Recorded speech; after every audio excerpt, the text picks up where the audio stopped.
ಸಿದ್ಧಾಂತ ನಮ್ಮದು ಮೊದಲಿಂದ.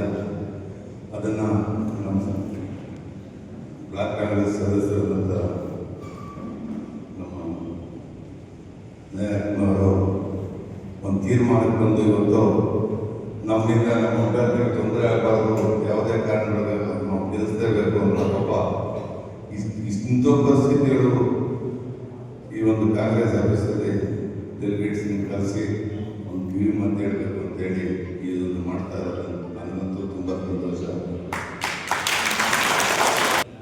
ಆದರೆ ತಮ್ಮೆಲ್ಲರಿಗೂ ಗೊತ್ತಿದೆ, ಇಲ್ಲಿ JDS ತುಂಬ ಪ್ರಭಾವವಾಗಿ ನಾವು ಗೆದ್ದೋಗ್ಬಿಟ್ಟಿದ್ದೀವಿ ಅಂತ ಮಾತನಾಡ್ಕೊಳ್ತಾಗಿರೋಂಥ ಪರಿಸ್ಥಿತಿಯೊಳಗೆ ನಮ್ಮ ಕ್ಯಾಂಡಿಡೇಟ್ ನಾವೆಲ್ಲರೂ ಪ್ರಯತ್ನ ಮಾಡೋದು ತುಂಬ ಕಷ್ಟ ಇದೆ. ಅದನ್ನು ದಯವಿಟ್ಟು ಯಾರು ನಾವು ಈ ಬಣ್ಣ ಆ ಬಣ್ಣ ಅಂತ ನಮ್ಮಲ್ಲಿ ಗುರುಸ್ಕೊಳ್ತೀರ, ನಾವೆಲ್ಲ ಒಂದೇ ಬಣ್ಣ, ನಮ್ದು ಒಂದೇ ಪಾರ್ಟಿ ಅಂತೇಳಿ ಏನಾದರೂ ನಾವು ಗೆಲ್ಕೊಂಡ್ರೆ ಮುಂದೆ ಬರೋದು. ನಾವು ಈಗ MLA ಚುನಾವಣೆಯಿಂದ 2 ವರ್ಷ ಬಂದಿದ್ದೆ, ಆವಾಗ ನಾವು ಏನು ಬೇಕಾದರೂ ಮಾಡ್ಕೊಳ್ಳೋಣ. ಈ ಸಣ್ಣ ಎಲೆಕ್ಷನ್ ನಾವೇ ಏನಾದರೂ ತೊಂದರೆ ಕೊಟ್ಟರೆ ಮುಂದೆ ಯಾರು ಎಲೆಕ್ಷನ್ಗೆ ಆಗಲ್ಲ. ಅದರಿಂದ ಇವತ್ತೊಂದು ಒಳ್ಳೆ ನಿರ್ಧಾರ ತಂದು ಈ ಒಂದು ಮೀಟಿಂಗ್ ಕರೆದು ಈ ಒಂದು ಒಳ್ಳೆ ಸಮಯದಿಂದ ಈ ಒಂದು ಅಭ್ಯರ್ಥಿಗಳನ್ನಿಬ್ಬರನ್ನು ಕರೆಸಿ ಇವರಿಗೆ ನಾವು ಸಹಾಯ ಮಾಡಬೇಕು ಅಂತ ಹೇಳೋದ್ರಿಂದ ಇದು ತುಂಬ ಒಳ್ಳೆಯದಾಗುತ್ತೆ ಅಂತ ಹೇಳಿ ನನ್ನ ಒಂದು ಇದು ಈ ಒಂದು 2 ಮಾತನಾಡೋದಕ್ಕೆ ಕರೆಸಿ ನನ್ನನ್ನು ಮಾತನಾಡಿಸೋದಕ್ಕೆ ತುಂಬ ಧನ್ಯವಾದಗಳು. ನಮಸ್ಕಾರ. ಚಿಕ್ಕಬಳ್ಳಾಪುರ ಆಲೂಕೋಟೆಯನ್ನು ಆಗಿರುವುದರ ಪ್ರಥಮ ಚುನಾವಣೆ ಇದೆ. ಆ ವಿಚಾರದಲ್ಲಿ ನಿಮಗೆಲ್ಲ ಗೊತ್ತಿದೆ, ನಾವು ನಮ್ಮ ಕಾಂಗ್ರೆಸ್ ಪಕ್ಷದ ಎಲ್ಲ ಮುಖಂಡರ ಅಭಿಪ್ರಾಯಗಳನ್ನು ತೆಗೆದುಕೊಂಡು ಒಂದು ಒಮ್ಮತದ ಅಭ್ಯರ್ಥಿಯನ್ನು ನಿರ್ಧಾರ ಮಾಡಬೇಕು ಅನ್ನೋ ಒಂದು ಪ್ರೋಸೆಸ್ಸನ್ನು ಸುಮಾರು ಒಂದು 20-25 ದಿವಸದಿಂದ ಮಾಡ್ತಾ ಬಂದಿದ್ವಿ. ಆದರೆ ದುರದೃಷ್ಟ ಮೊನ್ನೆ ಒಂದು ವಾರಕ್ಕಿಂತ ರಾಜೀವ್ ಗೌಡರು ಘಟನೆ ನಡೆದಾಗಿಂದ ನಮ್ಮ ಅಧ್ಯಕ್ಷರು ಕೂಡ ಕಾಂಗ್ರೆಸ್ ಅಧ್ಯಕ್ಷರು ಭಾಗವಹಿಸಲಿಕ್ಕಾಗಲಿಲ್ಲ. ಅವರು ಒಂದು ಪ್ರಕ್ರಿಯೆಯಲ್ಲಿ ಬರೋಕ್ಕಾಗಲಿಲ್ಲ. ಆದರೂ ಎಲ್ಲ ಒಮ್ಮತವಾಗಿ ನನ್ನ ಜನಕೋಟೆ ಕ್ಷೇತ್ರಕ್ಕೆ ಬಂದು ಜೊತೆಗೌಡರನ್ನ ಶಿಡ್ಲಘಟ್ಟ ಕ್ಷೇತ್ರಕ್ಕೆ ಅಭ್ಯರ್ಥಿಗಳನ್ನ, ಯಾಕಂದರೆ ಅಲ್ಲಿ ಅರ್ಜಿ ಹಾಕುವಂಥ ಸಮಯ ಬಂದಿದ್ದು, ಅವರು ಟೆನ್ಷನ್ ಇದ್ದಿದ್ದರಿಂದ ಅದನ್ನು ನಾವು ತಿಳಿಸಿ ನಮ್ಮಿಬ್ಬರು ಅಭ್ಯರ್ಥಿಗಳ ಒಮ್ಮತ ಅಭ್ಯರ್ಥಿಗಳಂತ ನಾವು ಅರ್ಜಿ ಹಾಕಿದ್ವಿ. ಮತ್ತು ಇವತ್ತು ಅವರು ಸೇರಿ ಮಾತಾಡಬೇಕು ಅನ್ನೋದ್ರಿಂದ ನಾವೆಲ್ಲರೂ ಸೇರಿದ್ದೀವಿ. ನನ್ನ ಮನವಿ ಅಂದರೆ ಇವತ್ತು ಕಾಂಗ್ರೆಸ್ ಪಕ್ಷದ ಅಭ್ಯರ್ಥಿಗಳಾಗಿ ನಾನು ನನ್ನ ಜೊತೆಗೌಡರು ಸ್ಪರ್ಧೆ ಮಾಡ್ತಾ ಇದ್ದೀವಿ. ಚುನಾವಣೆಗಳು ನಿಮಗೆಲ್ಲ ಗೊತ್ತು. ಇವತ್ತಿನ ಚುನಾವಣೆಗೆ ಬಹುಶಃ 10 ವರ್ಷ ಹಿಂದೆ ಅಥವಾ 15 ವರ್ಷಕ್ಕಿಂತ ನೂತನ ಚುನಾವಣೆ ಬರ್ತಾ ಇತ್ತು. ಎಲ್ಲ ಪ್ಯಾಟರ್ನೇ ಬೇರೆ ಇರ್ತಾ ಇತ್ತು. ತುಂಬ ಕಷ್ಟದ ಪರಿಸ್ಥಿತಿ ಚುನಾವಣೆಯನ್ನು ಎದುರಿಸೋದು. ನಾವು ಒಗ್ಗಟ್ಟಾಗಿದ್ದು ಚುನಾವಣೆ ಮಾಡಿದಾಗ ಕಷ್ಟ ಆಗುತ್ತೆ.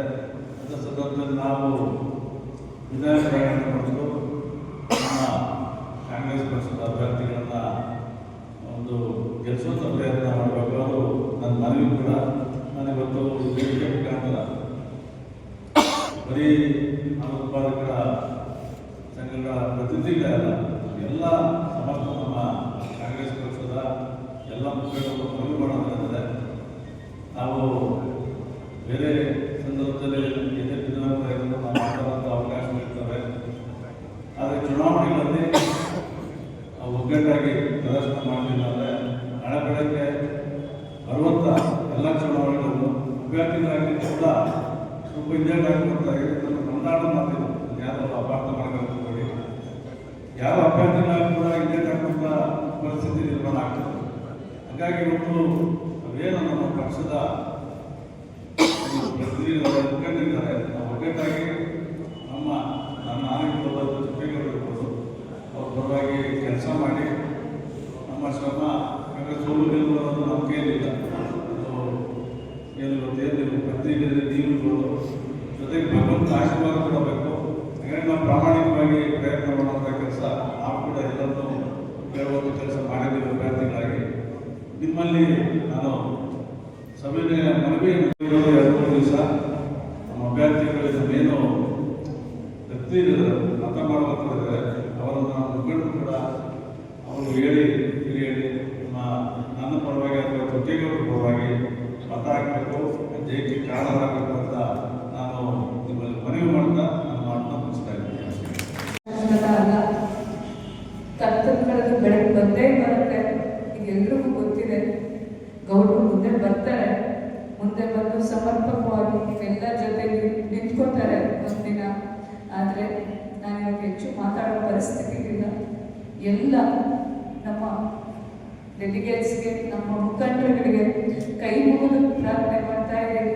ನಮ್ಮ ಬೆಂಬಲಿತ ಅಭ್ಯರ್ಥಿಗಳಾಗಿರುವಂಥ ಶ್ರೀಯುತ ಶ್ರೀನಿವಾಸ ರಾಮಯ್ಯ ಅವರಿಗೆ ಮತ್ತು ಚುಕ್ಕೆಗೌಡರಿಗೆ ಮತ ಕೊಟ್ಟು ಅವರನ್ನು ಜಯಶೀಲರನ್ನಾಗಿ ತಾವುಗಳು ಮಾಡಬೇಕು ಅಂತ ಕೈ ಮುಗಿದು ಕೇಳ್ಕೊತಾ ಇದ್ದೀನಿ. ದಯವಿಟ್ಟು ಅವರನ್ನು ಆಶೀರ್ವದಿಸಿ ವಿಜಯರನ್ನಾಗಿ ಮಾಡಿ ಅಂತ ಕೇಳ್ಕೊತಾ ಇದ್ದೀನಿ. ತುಂಬ ಧನ್ಯವಾದಗಳು. ಇಷ್ಟು ಕಡಿಮೆ ಅವಧಿಯಲ್ಲಿ ತಾವೆಲ್ಲರೂ ಇಲ್ಲಿ ಸೇರಿ ಅವ್ರಿಗೆ ಬೆಂಬಲ ತೋರ್ತಾ ಇದ್ದೀನಿ. ನಿಮ್ಮೆಲ್ಲರಿಗೂ ಮಗದೊಮ್ಮೆ ನಮಸ್ಕರಿಸ್ತಾ ಇದ್ದೀನಿ. ದಯವಿಟ್ಟೆಲ್ಲ ಸಹಕರಿಸಬೇಕು ಅಂತ ಕೇಳ್ಕೊತಾ ಇದ್ದೀನಿ. ಧನ್ಯವಾದಗಳು. ಏನು ಚುನಾವಣೆ ನಡೀತಾ ಇದೆ, ಅದಕ್ಕೆ ಕಾಂಗ್ರೆಸ್ ಪಕ್ಷದ ಬೆಂಬಲಿತ ಅಭ್ಯರ್ಥಿಗಳಾಗಿ ಜಂಗಮಕೋಟೆ ಭಾಗದಿಂದ ನಮ್ಮ ಹಿರಿಯ ಕಾಂಗ್ರೆಸ್ ಮುತ್ಸದಿ ಅಂತಲೇ ಹೇಳ್ಬೋದು, ಬಿ ರಾಮಯ್ಯನವರ ಸುಪುತ್ರರಾಗಿ ಶ್ರೀಯುತ ಶ್ರೀನಿವಾಸ ರಾಮಯ್ಯನವರನ್ನ ಆಯ್ಕೆ ಮಾಡಲಾಗಿದೆ. ಅದೇ ರೀತಿಯಾಗಿ ಶಿಡ್ಲಘಟ್ಟ ಭಾಗಕ್ಕೆ ಕಾಂಗ್ರೆಸ್ಸನ್ನೇ ತನ್ನ ಉಸಿರಾಗಿಸಿಕೊಂಡಿರುವಂಥ ಶ್ರೀಯುತ ಚೊಕ್ಕೇಗೌಡರನ್ನ ಆಯ್ಕೆ ಮಾಡಲಾಗಿದೆ. ರಾಜೀವ್ ಗೌಡರ ಆದೇಶದಂತೆ ಬ್ಲಾಕ್ ಕಾಂಗ್ರೆಸ್ ಸಮಿತಿ ಅವ್ರು ನಾವು ಈ ಸಭೆಯನ್ನು ತುಂಬ ಕಮ್ಮಿ ಅವಧಿಯಲ್ಲಿ ಕರೆದಿದ್ದೀವಿ. ಆದರೂ ನೀವು ಇಷ್ಟೊಂದು ಸಂಖ್ಯೆಯಲ್ಲಿ ಭಾಗಿಯಾಗಿದ್ದೀರ. ಇಲ್ಲಿ ಹಲವಾರು ನಾಯಕರುಗಳಿದ್ದೀರ. ಯಾಕಂದರೆ ಪ್ರತಿ ಒಂದು ಹಾಲು ಉತ್ಪಾದಕರ ಸಂಘವನ್ನು ಮಾಡಬೇಕಂದ್ರೆ ಒಂದು ಡೆಲಿಗೇಟ್ ಫಾರ್ಮ್ ಕೊಡಬೇಕಂದ್ರೆ ಅವರೆಲ್ಲ ಕೂತು ಯೋಚನೆ ಮಾಡಿ ಒಬ್ಬರಿಗೆ ಕೊಡ್ತೀರ.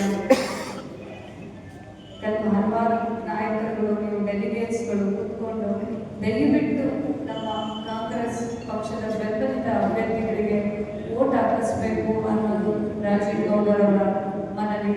ಇವತ್ತು ಬೆಳಗ್ಗೆ ನಾನು ಅವ್ರನ್ನ ಭೇಟಿ ಮಾಡಕ್ಕೆ ಹೋಗಿದ್ದೇನೆ. ಆತ ನಾನು ಕಂಡಂಗೆ 2019ರಿಂದ ಈ ಕ್ಷೇತ್ರದಲ್ಲಿ ನುಡಿತಾ ಬಂದಿದ್ದಾರೆ. ಕಾಂಗ್ರೆಸ್ಸನ್ನೇ ಉಸಿರಾಗಿಸ್ಕೊಂಡಿದ್ದಾರೆ.